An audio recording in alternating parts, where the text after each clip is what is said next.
Ini ada salah tuan-tuan. Hanya ada salah. Ustaz Fatul Bari mengatakan jumhur ulama mewajibkan qada salat yang sengaja ditinggalkan. Namun beliau berkata qada salat itu ada khilafnya, di mana beberapa ulama seperti Ibnu Taimiyah, Syekh Utsaimin dan lain-lain tidak mewajibkan qada salat. Ustaz Fatul Bari juga memberi contoh di mana tabung haji tidak menggunakan pendapat jumhur ulama dalam isu melontar dan jemaah haji. Kita melontar di pagi hari bukannya selepas zuhur. Ustaz Fatul Bari juga menempelak mereka yang mengingkari kiraan hari 7.40 dalam tahlil yang diadakan, di mana dia bertentangan dengan jumhur ulama yang melarangnya. Ini Ustaz tentu Mary jumhur ulama memang mewajibkan kita qada sembahyang yang kita lupa, yang kita tertidur. Lepas tu yang menentang jumhur ulama tu pandangan minoriti. Untuk apa kita guna pandangan minoriti?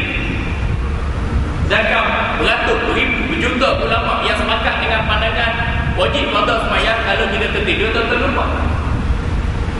Man nama aw nasiya an salatin falyusalliha idza zakara. Hadis sahih riwayat Bukhari.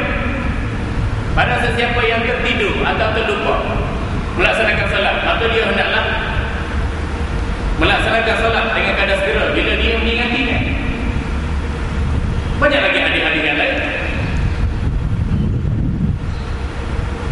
Itu pandangan jumhur ulama.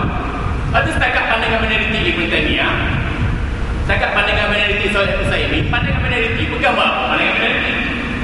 Oh, kalau nak ikut khilaf yang muktabar, khilaf yang tidak muktabar. Khilaf tidak muktabar banyak. Hujah dia tu tidak dijadikan mekanisme untuk menyanggai pandangan jumhur ulama. Tak kuat, tak cukup, tak kuat. Lemah hujah dia. Kira apa ulama yang berpandangan syah, yang berpandangan sama-sama, yang berpandangan lemah, hujah dia cukup kok. Bila dia tak kira gitu, nak sanggap pandangan jumhur ulama ini jadi masalah. Lepas tu Nabi kata la tattabi'u ummati ala dhalalatin wa idza ra'aytum al-ikhtilaf fa'alaykum bisawal al-a'zam. Umatku ini tidak bersatu di atas landasan kesesatan. Apabila kamu melihat banyaknya perselisihan di antara mereka, hendaklah kamu berpegang pada pandangan majoriti ulama. Ini tiba masanya kita berpegang pada pandangan majoriti ulama. Dia pegang ulama-ulama yang syah. Wa syah finnar. Barang sesiapa yang syah, yang sama-sama dia ragu-ragu dan mereka habis pun. Allah. Jadi apa kita berhaji? Kita berhaji melontar. Kita berhaji melontar belum zuhur lepas subuh tu ada dalam mazhab Syafi'i. Ada dalam mazhab Syafi'i. Tengok kitab Mughni Muhtaj. Dalam bab haji, dalam bab melontar. Tengok dalam kitab Bahrul Qafi. Dalam bab melontar ada disebut tu pandangan dalam mazhab Syafi'i. Boleh melontar lepas daripada subuh walaupun belum masuk waktu zuhur. Ada juga pandangan dalam mazhab Hambali. Walaupun kita kata pandangan itu tak glamour, tapi masih lagi dikira dalam lingkungan mazhab. Bukan kita ambil pandangan tabung haji, bukan ambil pandangan semena-mena aja. Tabung haji pun ada lembaga nasihat tabung haji. Ada pakar rujuk haji. Yang mereka nak buat satu keputusan itu bukan keputusan individu. Mereka duduk, bincang, mesyuarat, cari hujah, cari pendapat, cari kitab, cari rujukan. Tak salah apa. Sekarang dulu dah kita tabung haji dah buat. Lepas daripada subuh melongkar. Kemudian orang mazhab-mazhab lain tengok. Mereka berhujah dengan Datuk Hasan Haji Ahmad. Datuk Hasan Haji Ahmad tunjuk dalam kitab Mughni Muhtaj. Ini pandangan ulama Syafi'i. Satu pandangan begini, dua pandangan begini, tiga pandangan begini. Kemudian ada juga pandangan mazhab yang lain. Lepas tu mula-mula tabung haji yang buat begitu. Lepas tu mereka dari negara lain tengok ada rujukan dalam kitab, mereka ikut. Mereka ikut.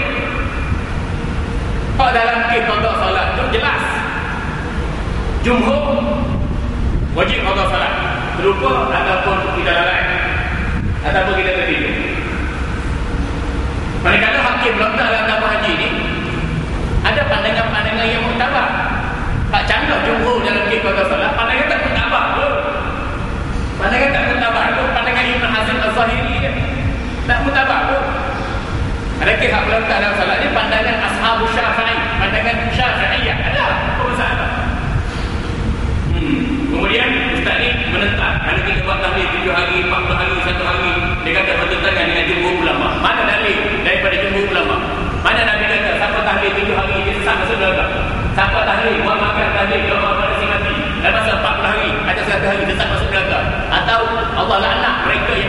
7 hari, 40 hari, 1 hari. Mana dalil? Mana dalil? Budak begitu. Mana dalil?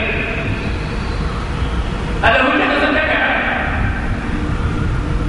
Saya ada tulis buku ni lama dah berkaitan dengan tahlil.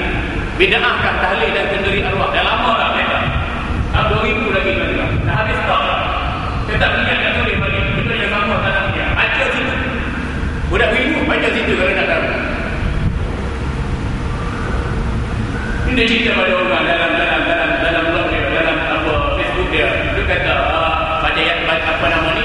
Tahlil. Lepas daripada kematian dan sampai pada si mati bid'ah sesat tu berapa? Ingat cerita ni kan?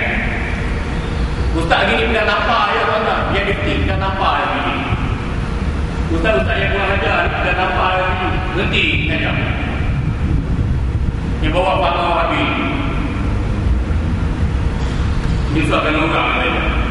Dia tak belajar, dia tak cuba fahami hujah orang. Kemudian dapat hujah dia. Lepas tu nak ukur kita resah. Kita kena tahlil di sunnah. Baca